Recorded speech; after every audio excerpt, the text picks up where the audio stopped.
Dans Solo Leveling Ragnarok, le démon bestial observe la nouvelle venue, se demandant si elle est le démon sacrificiel invoqué. L'homme au manteau confirme, mais note avec inquiétude qu'elle semble reconnaître leur adversaire. Cela deviendrait problématique si elle choisissait de se retourner contre eux. La femme soupire de soulagement, croyant être sauvée après avoir retrouvé Beru. Elle se détend un peu, pensant pouvoir enfin souffler.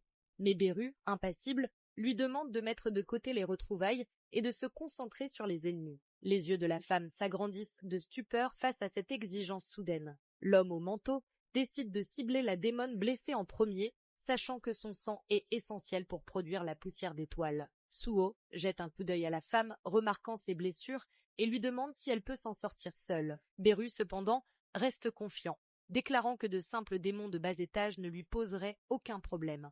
Le démon bestial l'attaque sans la moindre hésitation. Le nom de la démone est Essil. Beru explique que lorsque leur seigneur a détruit le monde des démons, sa maison a été la seule maison noble démoniaque épargnée. Elle est la fille aînée de la famille Radir. En termes humains, ses capacités sont comparables à celles d'un chasseur de rang S. Suho est momentanément choqué par la révélation. Un rang S, cela signifie qu'il s'apprête à assister à un combat de niveau S. Le combat éclate alors que l'épée du démon bestial tourbillonne, envoyant Essil en arrière. Suho et Beru échangent un regard, tous deux visiblement déçus par sa performance. Beru plisse les yeux, sa voix pleine d'incrédulité. Elle est devenue visiblement plus faible. Essil, les larmes aux yeux, explique d'une voix tremblante. Il y a 6 mois, le royaume démoniaque est tombé dans le chaos, la majorité des démons s'étant rebellés. Son clan a lutté désespérément, mais n'a pas pu contenir la rébellion seule. Elle a survécu de justesse grâce à sa famille, mais pendant sa fuite, on lui a arraché son sang, la privant de sa force et de ses pouvoirs.